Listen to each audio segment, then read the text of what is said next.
Hello बच्चों, आज मैं आपके लेके आया हूँ अर्धवार्षिक परीक्षा का प्रश्न पत्र। कक्षा रहेगी आपकी 8वीं और विषय रहेगा विज्ञान। पूर्णांक आपके 42 है और क्वेश्चन है 28। वीडियो शुरू करने से पहले अगर आपने हमारे चैनल को सब्सक्राइब नहीं किया तो उसको सब्सक्राइब कर ले और बेल आइकन को प्रेस कर दे ताकि जब भी मैं पेपर अपलोड करूँ तो आपके पास सबसे पहले पहुँचे। चलिए शुरू करते हैं। पहला प्रश्न है, लेकिन में से किसको पीट कर पतली चादर में परिवर्तित किया जाता है? तो इसका सही आंसर है जिंक। अगला क्वेश्चन है, रबी की फसल का उदाहरण नहीं है, तो इसका सही आंसर है धान। अगला क्वेश्चन है, चीनी को अल्कोहल में परिवर्तित करने का प्रक्रम है किण्वन। अगला क्वेश्चन है, मलेरिया परजीवी का वाहक है, तो मादा एनफ्लीज मच्छर। अगला क्वेश्चन है, कॉपर में जंग लगता है तो उसका रंग कैसे हो जाता है? हरा।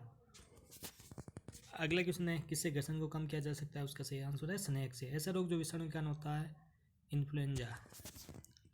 अगला क्वेश्चन है, निम्न में से कौन सी एक धातु नहीं है? तो सल्फर एक धातु नहीं है। खेतों में खरपतवार निकालने के लिए कौन सा औजार यूज लिया जाता है? तो कल्टीवेटर। अगला क्वेश्चन है, तरलों द्वारा लगाए गए घर्षण बल को कहते हैं कर्षण।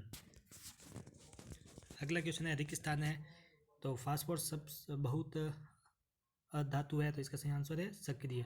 अगला क्वेश्चन है, वाहनों के लिए सबसे कम प्रदूषण ईंधन सीएनजी। अगला क्वेश्चन है, घर्षण से उत्पन्न होती है, तो घर्षण से ऊष्मा उत्पन्न होती है। प्रवासी पक्षी सुदूर क्षेत्रों से जलवायु परिवर्तन के कारण पलायन करते हैं। अगला क्वेश्चन है, खरपतवार हटाने को निराई कहते हैं, पहले लिख रखा है। अगला क्वेश्चन है, सत्य और असत्य की पहचान करना है, तो को कार्बन का लगभग शुद्ध रूप है, तो यह सत्य है। सोडियम बहुत अभिक्रियाशील धातु है, यह भी सत्य है। उर्वरक एक मानव निर्मित लवण है, यह भी सत्य है। अगला क्वेश्चन है, कुछ प्लास्टिक ऐसे होते हैं जिनके एक बार सांचे में डाल दिया जाए तो उन्हें उष्मा देकर गर्म नहीं किया जा सकता है, यह थर्मोसेटिंग प्लास्टिक कहलाते हैं, यह भी सत्य है। अगला क्वेश्चन है, मिट्टी का तेल जीवाश्म ईंधन नहीं है, तो यह असत्य है। अगला क्वेश्चन है, रबी की फसल और खरीफ की फसल के दो उदाहरण दीजिए। तो रबी की फसल है गेहूं सरसों, खरीफ है धान और मूंगफली। अगला क्वेश्चन है, रेड डाटा बुक क्या है? तो रेड डाटा बुक में पृथ्वी पर मौजूद और विलुप्त हो चुके सारे जीव जंतुओं का रिकॉर्ड रखा जाता है। यह जीव जंतु या पक्षी को पहली बार कब देखा गया, अंतिम बार कब देखा गया, पूरा का पूरा रिकॉर्ड रखा जाता है। इस रिकॉर्ड को 3 अलग अलग भागों में बांटा गया है।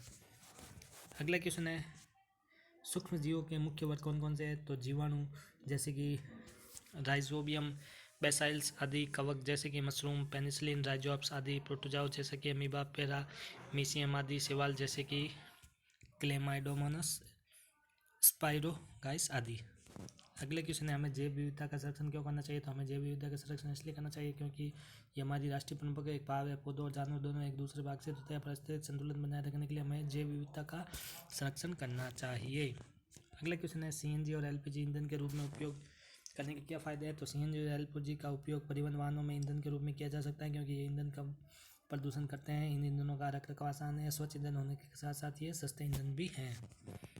अगला क्वेश्चन है, क्या होगा हम यदि वृक्षों की कटाई करते रहे?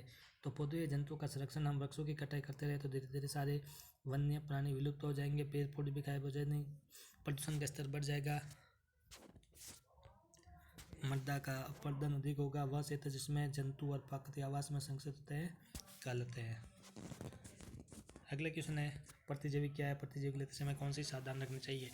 तो आम उपयोग में प्रतिजैविक या एंटीबायोटिक पदार्थ यौगिक है जो जीवाणु को मार डालता है और उसके विकास को रोकता है। प्रतिजैविक रोगाणुरोधी यौगिकों का व्यापक समूह है जिसका उपयोग कवक और प्रोटोजोआ सहित सूक्ष्मदर्शी द्वारा देखे जाने वाले जीवाणु के कारण हुए संक्रमण के इलाज के लिए होता है।